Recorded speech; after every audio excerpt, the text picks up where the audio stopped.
Bismillahirrahmanirrahim. Assalamu alaikum, my dearest viewers. Welcome back to Rubina Jams channel. Without any wastage time, I have to start my video. अगर आप मेरे channel पर new हैं तो मेरे channel को subscribe, like and share करना मत भूलिएगा. Thank you so much. यहाँ पर बायोलॉजी क्लास 10th की आज जो फर्स्ट चैप्टर हम लोगों ने स्टार्ट किया हुआ है gases exchange.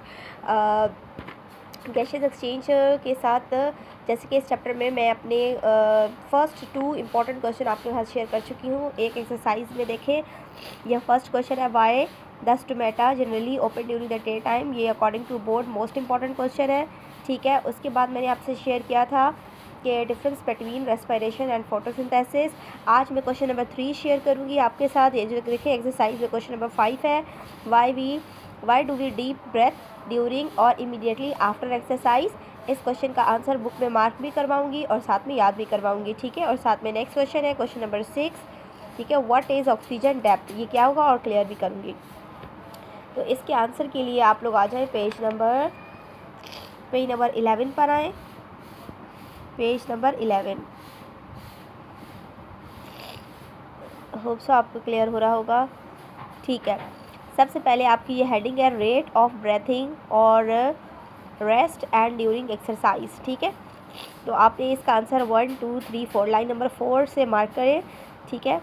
If a person is doing exercise the rate of breathing would increase because, यहाँ पे दे रहे हैं कि अगर इंसान जो है वो एक्सरसाइज करता है तो उसका जो ब्रेथिंग रेट है वो इंक्रीज़ हो जाता है, क्योंकि increase consumption of oxygen by his muscles, क्योंकि मसल्स जो है वो ऑक्सीजन को एक्सेस अमाउंट के अंदर यूज़ कर रहे होते हैं. Thus gradually increases in carbon concentration of carbon dioxide. जब कंसनट्रेशन ऑक्सीजन अंदर ज़्यादा जा रही है तो वहाँ पर कार्बन डाइऑक्साइड भी जो है वो ज़्यादा उसकी कंसनट्रेशन वहाँ जमा होना शुरू हो जाएगी. In the blood will cause an increase his breathing rate.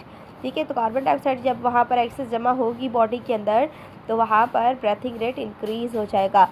If exercise condition persist, अगर हम एक्सरसाइज को जारी रखते हैं, परसिस्ट का क्या मतलब है, कंटिन्यू रखते हैं, the muscles cells will start breaking down glucose without oxygen. तो फिर वो क्या करेंगे, वहाँ ऑक्सीजन की कमी हो जाएगी एक्सेस में, क्योंकि कार्बन डाइऑक्साइड वहाँ पर बहुत ज़्यादा होगी, जमा हो जाएगी बॉडी के अंदर. ठीक है. जब ऑक्सीजन की कमी होगी तो फिर वो जो ग्लूकोज है वो ऑक्सीजन के बिना जो है वो ब्रेक होना शुरू हो जाएगा. तो इस तरह की रेस्पिरेशन क्या कहलाती है, एनारोबिक रेस्पिरेशन. ठीक है.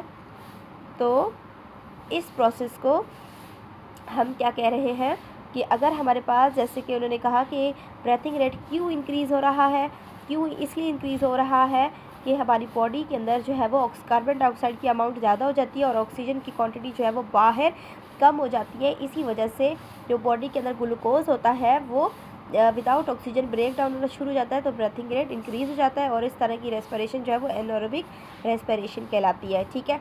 और इसके बाद पूछा गया है कि ऑक्सीजन डेप्थ क्या होता है. ऑक्सीजन डेप्थ, ये देखिए ऑक्सीजन डेप्थ लिखा हुआ है.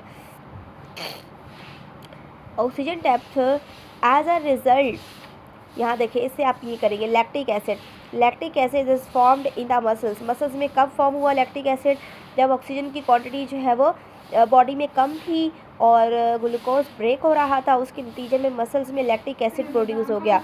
ठीक है. अब लैक्टिक एसिड को ब्रेक करने के लिए हमें ऑक्सीजन चाहिए, तो वो प्रोसेस जिसमें हमें लैक्टिक एसिड को ब्रेक करने के लिए एक्सेस अमाउंट ऑक्सीजन रिक्वायर्ड है, उससे हम क्या कहते हैं, ऑक्सीजन डेप्थ कहते हैं. Let me read it for you. Lactic acid is formed in the muscles rather than carbon dioxide. It causes pain and cramp in normal muscles. ठीक है. इससे क्या होगा, जब लैक्टिक एसिड ब्रेक नहीं होगा तो मसल्स में पेन होना स्टार्ट हो जाएगा, जॉइंट्स में पेन होना शुरू हो जाएगा. ठीक है. The breaking down lactic and requires additional amount of oxygen where it is formed as oxygen depth. The extra amount of oxygen as obtained the deep breath. तो जब एक्स्ट्रा अमाउंट ऑफ ऑक्सीजन हमें चाहिए होगी तो हम गहरे गहरे सांस लेंगे, तो उसके नतीजे में हमें एक्सेस अमाउंट की ऑक्सीजन भी मिल सकती है. Thank you so much. ये था हमारे क्वेश्चन नंबर 5 और क्वेश्चन नंबर 6 का आंसर, जो कि आप लोगों ने याद करना है बोर्ड के पॉइंट ऑफ व्यू से. ये हमारा क्वेश्चन जो है मोस्ट इम्पॉर्टेंट है और अकॉर्डिंग टू माई सीरीज़ मैंने आपको पहले 2 क्वेश्चन बताए थे, तो ये क्वेश्चन नंबर 3 और ये क्वेश्चन नंबर 4 हो जाएगा। ये चारों के चारों क्वेश्चन आप लोगों ने बहुत अच्छे से मेमोराइज़ करने हैं। नेक्स्ट वीडियो में इंशाल्लाह जल्दी मिलते हैं और फिर आप लोगों को इस चैप्टर का लॉन्ग क्वेश्चन जो है वो मैं समझाऊंगी, जो कि मेन और मोस्ट इंपॉर्टेंट क्वेश्चन होगा gases exchange in human being, और उसके डिसऑर्डर्स जो है हम नेक्स्ट वीडियो में डिस्कस करेंगे, जो कि इस चैप्टर में बहुत ज़्यादा ये क्वेश्चन आता है। Thank you so much. मेरे चैनल को सब्सक्राइब, लाइक एंड शेयर करना मत भूलिएगा। अब नई वीडियो के लिए अल्लाह हाफिज़।